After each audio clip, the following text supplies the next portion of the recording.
Hallelujah. परमेश्वर में आप सबको जय मसीह की। मेरे चैनल जीवित परमेश्वर में आप सबका स्वागत है। परमेश्वर आप सबको बहुत बहुत आशीष दे।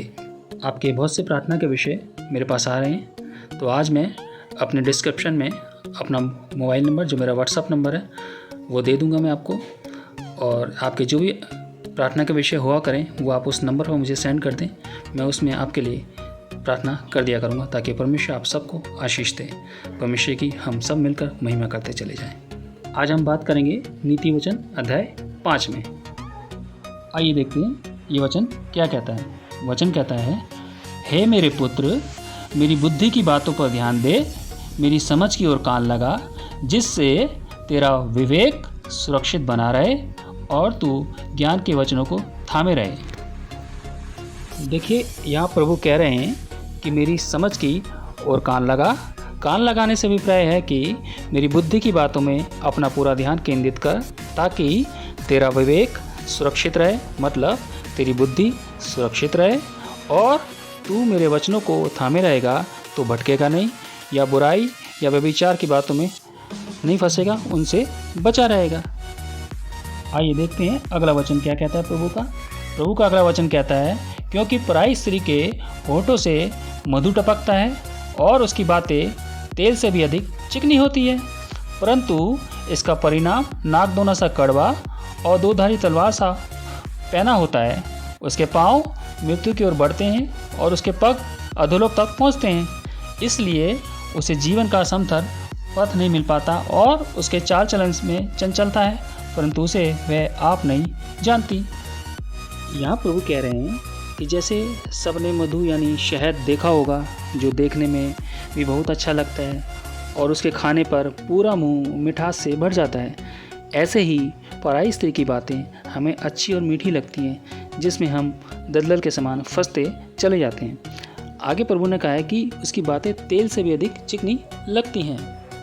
आपने सबने देखा है कि यदि ज़मीन पर तेल गिर जाए और वहाँ पैर पड़ जाए तो हम फिसल जाते हैं, जबकि हम खुद से फिसलना नहीं चाहते हैं। ऐसे ही जब हम पराई स्त्री की बातों में मन लगाते हैं और उसकी तेल सी चिकनी चुपड़ी बातों में आकर्षित होकर फिसलते चले जाते हैं, तब हमें पता ही नहीं चल पाता है कि कब हम शैतान के चंगुल में फंस गए और उसने हमें अपने अधिकार में ले लिया। इसका घोर परिणाम क्या होता है? नर्क की आग, जहाँ हमारी आत्मा की मृत्यु हो जाती है और हम जीवन के मुकुट से वंचित रह जाते हैं। क्योंकि प्रभु ने अपने वचन याकूब 1:12 में भी कहा है, धन्य है वह मनुष्य जो परीक्षा में स्थिर रहता है, क्योंकि वह खरा निकलकर जीवन का वह मुकुट पाएगा जिसकी प्रतिज्ञा प्रभु ने अपने प्रेम करने वालों को दी है।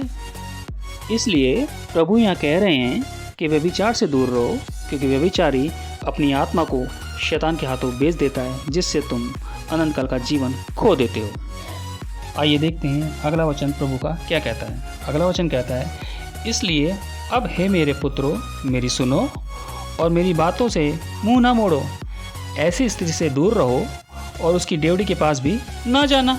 कहीं ऐसा ना हो कि तुम अपना यश औरों के हाथ और अपना जीवन क्रूर जन के वश में कर दे, या पराए तेरी कमाई से अपना पेट भरें और परदेशी मनुष्य तेरे परिश्रम का फल अपने घर में रखें।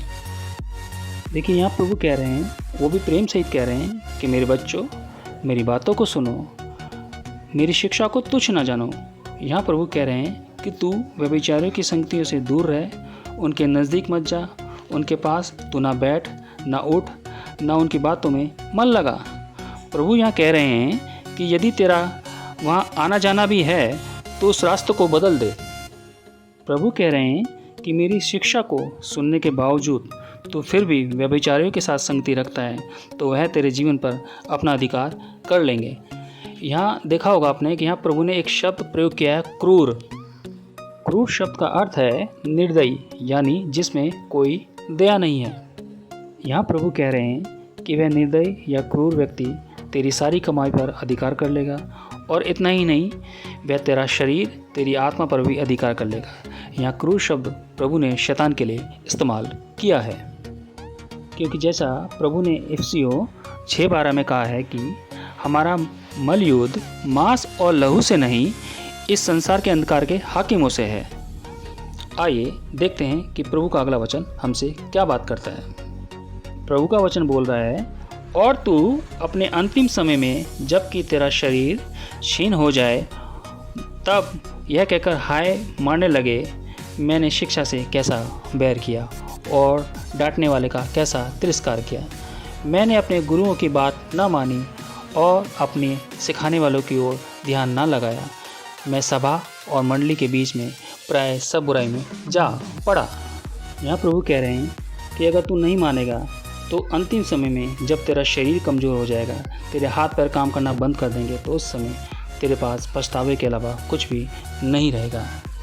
फिर तुझे स्मरण आएगा कि मैंने प्रभु की शिक्षा से कैसे बैर किया, अपने अगुओं की डांट को तुच्छ जाना और मैं व्यभिचारियों की संगति में पढ़कर बुराई कर बैठा। आइए देखते हैं प्रभु का अगला वचन हमसे क्या कहता है। वचन कहता है, तू अपने ही कुंड से पानी और अपने ही कुएं के सोते का जल पिया करना। क्या तेरे सोते का पानी सड़क में और तेरे जल की धारा चौकों में वह जाने पाए? यह केवल तेरे ही लिए रहे और तेरे संग औरों के लिए ना हो। तेरा सोता धन्य रहे और अपनी जवानी की पत्नी के साथ आनंदित रहे। प्रिय हिरनी या सुंदर सांभरनी के समान उसके स्तन सर्वदा तुझे संतुष्ट रखें और उसी का प्रेम नित्य तुझे आकर्षित करता रहे। देखिए, यहाँ प्रभु कह रहे हैं कि तू जवानी के दिनों में अपनी पत्नी के साथ आनंदित रहे, क्योंकि अक्सर जवानी में ही इंसान भटकता है।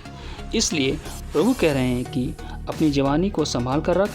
तू आकर्षित हो तो अपनी पत्नी की ओर हो, और प्रेम करे तो अपनी पत्नी से कर, क्योंकि प्रभु कह रहे हैं तू एक ही कुंड से पानी पी। प्रभु कह रहे हैं जो तेरा है वह सब तेरी पत्नी का है, क्योंकि प्रभु ने आदम की पसली से हवा को बनाया था। इसलिए ही पत्नी को अर्धांगिनी कहते हैं। प्रभु कह रहे हैं कि अपना सुख दुख, अपना सब कुछ अपनी पत्नी के साथ बांट, क्योंकि प्रभु ने 1 कुरिन्थियों 6:19 में कहा है, हमारा शरीर पवित्र आत्मा का मंदिर है, इसलिए अपने मंदिर को पवित्र रखो, क्योंकि हमारे बुलाने वाला प्रभु यीशु पवित्र है। आगे प्रभु वचन में कहते हैं कि हे मेरे पुत्र, तू अपरिचित स्त्री पर क्यों मोहित हो और पराई को क्यों छाती से लगाए, क्योंकि मनुष्य के मार्ग यहोवा की दृष्टि से छिपे नहीं हैं और वह उसके सब मार्गों पर ध्यान करता है। दुष्ट अपने ही अधर्म के कर्मों से फंसेगा और अपने ही पाप के बंधनों में बंधा रहेगा। वह शिक्षा प्राप्त किए बिना मर जाएगा और अपनी ही मूर्खता के कारण भटकता रहेगा। देखिए, प्रभु यहाँ कह रहे हैं कि तू जो भी कुछ कर रहा है, जो भी पाप कर रहा है, चाहे वो गुप्त में कर रहा है और तू सोच रहा है कि कोई नहीं देख रहा, लेकिन प्रभु कह रहे हैं ये तेरा भ्रम है। मैं सब कुछ देख रहा हूँ, मेरे आगे कोई पर्दा नहीं है, मेरे आगे सब खुला है।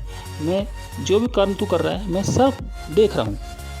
प्रभु कह रहे हैं कि दुष्ट यानी पाप करने वाला अपने पापी कर्म के द्वारा बंधनों यानी शैतान के हाथ में फंस जाएगा और इसी मूर्खता के कारण उसकी आत्मा नरक में भटकती रहेगी।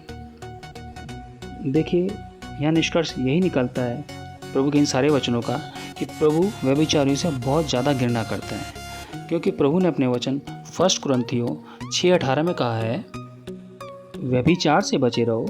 जितने अन्य पाप मनुष्य करता है वे देह के बाहर हैं, परंतु व्यभिचार करने वाला अपनी ही देह के विरुद्ध पाप करता है।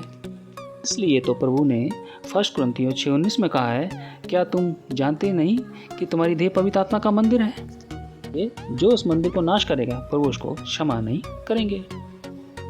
देखिए, उदाहरण के लिए हम अपने दैनिक जीवन में देख सकते हैं कि हर जवान गर्लफ्रेंड बना रहा है, विवाहित लोग भी गर्लफ्रेंड बना रहे हैं। ये लोग तो गर्लफ्रेंड बना रहे हैं, जबकि प्रभु कह रहे हैं कि यदि हमने व्यभिचार की दृष्टि से किसी को देख भी लिया या किसी के बारे में सोच भी लिया, तो प्रभु कह रहे हैं कि हमने व्यभिचार कर लिया। इसलिए मेरे भाई बहनों, व्यभिचार से दूर रहो, क्योंकि आज जवान बच्चे सुसाइड कर रहे हैं, भाई जोड़े टूट रहे हैं, वो भी व्यभिचार के कारण। सब कुछ व्यभिचार के कारण हो रहा है। इसलिए मेरे भाई बहनों, यदि आज का ये वचन आपसे बातचीत कर रहा है, यदि आज का वचन आपको छेद रहा है, आत्मा आपकी कायल कर रहा है परमेश्वर का वचन, और पश्चाताप करने का मन कर रहा है, यदि आपके जीवन में ऐसा कुछ है, तो आज प्रभु के सामने अपने सब पापों को उड़ेल दें, सब बातों को बोल दें। और मैं सभी भाई बहनों से खासतौर से जवान बच्चों से कहना चाहता हूँ कि अपनी जवानी के दिनों में परमेश्वर के वचन में मन लगाएं, परमेश्वर की महिमा में मन लगाएं, ताकि हमारी जवानी सुरक्षित रहे और शैतान हमको भटकाने न पाए। क्योंकि वचन में मन लगाएंगे, हम परमेश्वर के वचन को पढ़ेंगे, उसमें चिंतन मनन करेंगे, परमेश्वर की प्रार्थना में मन लगाएंगे, तो शैतान हम पे अधिकार नहीं कर सकता। क्योंकि परमेश्वर का वचन हमें परमेश्वर के अधिकारों में देता है, परमेश्वर के हाथ के नीचे लेके आता है। और जिसके साथ परमेश्वर खड़ा है, जो परमेश्वर के हाथ को नीचे है, उसे शैतान छू भी नहीं सकता। तो मेरे भाई बहनों, मैं विश्वास करता हूँ कि आज का वचन हम सबसे बातचीत कर रहे हैं। परमेश्वर आप प्यारे यीशु आप सबको आशीष दें, परमेश्वर आप सबको बहुत बहुत आशीष दें। तो आइए आज आप सबके लिए मैं प्रार्थना करता हूँ ताकि ये वचन हम सबसे बातचीत करें। प्रभु यीशु, मैं आपका धन्यवाद करता हूँ कि आपने एक बार फिर से अपने कलाम से हमें भाई बहनों के साथ इस वचन को साझा करने का मौका दिया। पिता, इसके लिए तहे दिल से आपका लाखों करोड़ों और बखरवा धन्यवाद करते हैं। पिता, दुआ मांगते हैं परमेश्वर, ये जहाँ जहाँ ये वचन जाए, जहाँ प्रभु आप चाहते हैं परमेश्वर, जिनको इस वचन की ज़रूरत है परमेश्वर, वहाँ तक ये पहुँचने पाए परमेश्वर, ताकि इस वचन के द्वारा आपके बड़े नाम को महिमा मिले, आपके कलाम को इज़्ज़त मिले खुदावन, ताकि तेरे बच्चे तेरे नाम में पवित्र होकर तेरी महिमा करते चले और जवान बच्चे भटक नहीं पाएँ। परमेश्वर, इस वीडियो से, इस वचन से तेरी महिमा हो पिता। प्रभु, ये जीवन की रोटी हर एक ज़रूरतमंद तक पहुँचने पाए परमेश्वर, दुआ मांगता पिता। परमेश्वर, मैं अपने भाई बहनों को, हम सबको पिता आपके पवित्र लहू में सील करता हूँ आपके अधिकार से, और आपके पवित्र लहू का, आपके स्वर्गीय दूत का बड़ा हम सबके चारों लगाते हैं ईश्वर आपके अधिकार से। मेरे भाई बहन परमेश्वर सब हर्ष-पुष्ट रहें, भले चंगे रहें, खुशहाल रहें, आनंदित रहें और परमेश्वर की महिमा करते चले जाएं। और हम सबके स्तुति के सिंहासन पर परमेश्वर आप विराजमान हो परमेश्वर, और हम सबके जीवन आपकी ढेरों गवाहियाँ खड़ी हों, और हम पृथ्वी के आखिरी छोर तक यीशु मसीह के गवाह ठहरें और यीशु मसीह की महिमा करते चलें। क्योंकि पिता, आप हमारे जय के झंडे हैं। पिता, सब कुछ आपके सामर्थ्य हाथों में सौंपते हैं। पिता, आपकी सीधी इच्छा पूरी हो। प्यारे यीशु, मरकुस 11:24 आपने कहा कि मेरे बच्चों, जो कुछ तुम प्रार्थना में मांग लेते हो तो प्रतीति कर लो, वो हो गया। प्रभु जी प्रतीति करते हैं, ये हो गया यीशु के नाम से। सारा आदर, सारी महिमा मैं आपको देता हूँ, और इस दुआ को यीशु के जीवित और पवित्र और सामर्थ्य नाम से मांग लेता हूँ। दया के साथ सुने और ग्रहण कीजिए प्यारे यीशु मसीह, आमीन। आज मैं आप सबके साथ अपना व्हाट्सएप नंबर डिस्क्रिप्शन में साझा कर रहा हूँ। यदि आपके कोई भी प्रार्थना के विषय हो तो वो मुझे व्हाट्सएप नंबर पर सेंड कर सकते हैं। मैं आपके लिए, सबके लिए प्रार्थना करूंगा ताकि परमेश्वर की महिमा हम सबके जीवन में हो। क्योंकि बहुत से प्रार्थना के विषय मेरे पास आते हैं, तो इसलिए आज मैं अपना नंबर शेयर कर रहा हूं। और आप चाहते हैं कि परमेश्वर का वचन सबसे बातचीत करें तो ये वीडियो ज़्यादा से ज़्यादा शेयर करें। और अगर आपने सब्सक्राइब नहीं किया मेरे चैनल को तो सब्सक्राइब करें, बेल आइकन प्रेस करें और लाइक करें, ताकि परमेश्वर की महिमा हो और परमेश्वर का वचन को ऐसे ही मैं आपके लिए लेकर आता रहूँ। परमेश्वर आप सबको बहुत आशीष दे, खुश रहें और परमेश्वर की महिमा करते चले जाएं। आपके हर एक दुख दर्द परमेश्वर के वचन से दूर हो और खुशहाल रहें, आप आनंदित रहें, क्योंकि परमेश्वर की नज़दीकी में आनंद की भरपूरी है। परमेश्वर आप सबको आशीष दे, यीशु के नाम में, आमीन।